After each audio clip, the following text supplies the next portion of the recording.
Welcome to my channel Jishnasri here. ఈరోజు వచ్చేసి YouTube intro ఎలా క్రియేట్ చేసుకోవాలో ఫ్రీగా నేను మీకు చూపిస్తాను. మా జిష్ తల్లి అయితే అసలు వీడియో తీసుకొని ఇవ్వట్లేదు అనమాట. నేను ఉంటా అంటుంది, స్టాండ్ తిప్పేస్తుంది, ఫోన్ కింద పడేస్తుంది అనమాట. హాయ్ చెప్పమంటేనేమో హాయ్ చెప్తుంది.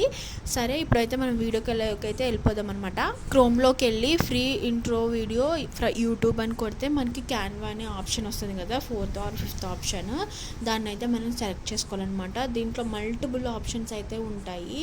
మనకి లాక్ ఉన్న సింబల్ ఆర్ క్లాన్ ఉన్న సింబల్ ఉంటే అది మనం అయితే రీఛార్జ్ చేసుకోవాలి. అవి లేకుండా ఉన్నదైతే మనం ఫ్రీ అనమాట, మనం ఫ్రీగా అయితే చేసుకోవచ్చు. సో నేనైతే ఇది అయితే సెలెక్ట్ చేసేసుకున్నాను. మనమైతే ఇక్కడ టెక్స్ట్ కూడా చూసుకొని చక్కగా మనం కావాల్సినట్టు పెట్టుకోవచ్చు అనమాట. అక్కడ వాళ్ళు ఇచ్చిందే కాకుండా, వాళ్ళు ఇచ్చిన పొజిషన్లో కాకుండా మన ఇష్టం వచ్చినట్టు కూడా మనం మార్చుకోవచ్చు. అక్కడ ఉన్న టెక్స్ట్ మీద మనం టైప్ చేస్తే ఎడిటింగ్ బటన్ వస్తుంది. దాన్ని బట్టి మనమైతే నేమ్ ఛానల్ అయితే మార్చుకోవాలి. నేనైతే నేమ్ ఛానల్ అయితే మార్చుకొని ఫాంట్ మార్చేసుకొని కొంచెం కలర్ కూడా మార్చుకోవచ్చు అనమాట. చూడండి నేనైతే ఇక్కడ జిష్ణశ్రీ హియర్ నా ఛానల్ నేమ్ అయితే ఇచ్చాను అనమాట. సో నేనైతే అక్కడ సెట్ చేసుకుంటున్నాను, చూస్తున్నాను ఎక్కడ సెట్ చేసుకుంటూ బాగుంటుందా అని చెప్పేసి అయితే నేను చూసుకొని మీకు నచ్చిన ప్లేస్లో అయితే సెట్ చేసేసుకోండి. వాళ్ళు ఇచ్చిన పొజిషన్లోనే కాదు, మన ఇష్టం వచ్చిన పొజిషన్లో కూడా మనం పెట్టుకోవచ్చు. ఫాంట్స్ మార్చుకోవచ్చు, కలర్స్ మార్చుకోవచ్చు, అన్నీ మార్చుకోవచ్చు అనుకో. మా జిష్తల్ అయితే మళ్ళీ వచ్చేసింది అనమాట. దాన్ని డైవర్ట్ చేసి డాల్స్ అని అక్కడ వేసేస్తే మళ్ళీ వచ్చేసింది. ఏం తీసుకొని వచ్చిందో చూడండి, జెండు బామ్ తీసుకొని వచ్చిందనమాట. అదైతే మూత తీయాలి, మూత తీసి దానికి స్మెల్ చూపిస్తే వెళ్ళిపోద్ది అనమాట. అస్సలు ఊరుకోదు, అప్పుడు దాకా మూత తీసేదాకా ఏడుస్తుంది అనమాట. అసలు మూత తీసి ఒకసారి దానికి స్మెల్ చూపిస్తే ఇంకా మన జోలికి రాదనమాట. నేను ఛానల్ పేరు అయితే ఇచ్చాను కదా ఇంట్రోలో. సో నేనైతే చూసుకుంటున్నాను అనమాట, ఫాంట్ ఏది బాగుంది, ఏ ప్లేస్లో ఉంటే బాగుంది అని చెప్పేసి అయితే నేను చూసుకుంటున్నాను అనమాట, ఎక్కడ పెట్టాలి అని చెప్పేసి. చూడండి మీకు వీడియో చూస్తేనే క్లియర్గా అర్థమైపోద్ది. చాలా సింపుల్గా మనం ఈజీగా చేసుకోవచ్చు. ఫ్రీ అండి, ఎటువంటి పేమెంట్ అయితే వాళ్ళకి ఇవ్వాల్సిన అవసరం కూడా లేదు. కొన్నిటికైతే మనమైతే రీఛార్జ్ చేసుకోవాలన్నమాట. ఇక్కడ ఇది ఉంది కదా, వాళ్ళది ఇచ్చారు, మనం దాన్ని ఎడిట్ చేసుకోవచ్చు. చూడండి ఎలా ఎడిట్ చేసుకోవచ్చు నేను మీకు చూపిస్తున్నాను, చూడండి.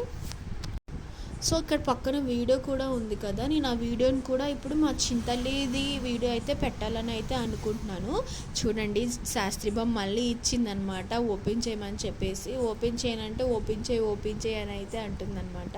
సో నేను చూడండి పక్కన వీడియో అయితే పెడుతున్నాను కదా, మనం అక్కడ క్లిక్ చేస్తే మనకి కింద ఆప్షన్స్ వస్తాయి. ఆప్షన్స్లో నుంచి మనం ఫైల్లోకి వెళ్ళి మనం ఏ వీడియో అయితే పెట్టాలనుకుంటున్నామో అది ఇక్కడ సెట్ చేసుకోవాలి. సెట్ చేసుకున్న తర్వాత మనమైతే క్రాప్ కూడా చేసుకోవచ్చు, అంటే సరిగ్గా కిందకి పైకి లెఫ్ట్ రైట్ అప్ డౌన్ మొత్తం జూము అన్నీ చేసుకోవచ్చు అనమాట. చూసుకొని ఒకసారి ప్లే కూడా చేసుకోవచ్చు. చేసుకున్న తర్వాత మన export or save button click చేస్తే మనకైతే వీడియో ఇలా డౌన్లోడ్ అవుతుంది అనమాట. లోడ్ అవుతుంది. లోడ్ అయిన తర్వాత మనకి ప్లే అయితే అవుతుంది అనమాట. మనం డౌన్లోడ్ చేయకముందు కూడా ప్లే చేసుకొని సరిగ్గా ఉందో లేదో చూసుకొని అప్పుడు మనం డౌన్లోడ్ అయితే కొట్టచ్చు. నాకైతే కొంచెం నెట్ స్లోగా ఉంది, అందుకే స్లోగా డౌన్లోడ్ అవుతుంది అనమాట. వెయిట్ చేయండి. మా చింతలు అయితే ఆ జెండు బామ్ కోసం యుద్ధమే చేస్తుందనమాట. నేనైతే తీయను, మండుతుంది కదండి, అసలు మాట విందనమాట. మేము రాసుకుంటే అది రాసుకోవాల్సిందే, అందుకే మేమే కంప్లీట్గా మానేసాము. ఎక్కడ దాచినా వెళ్ళి తెచ్చేసుకుంటుంది అనమాట.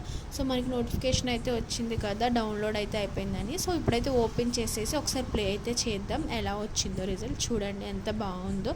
మనం ఫ్రీగా గూగుల్ నుంచి అయితే ఇలా మనం క్రియేట్ చేసుకోవచ్చు అనమాట యూట్యూబ్ వీడియోస్. అంతే. Thank you for watching.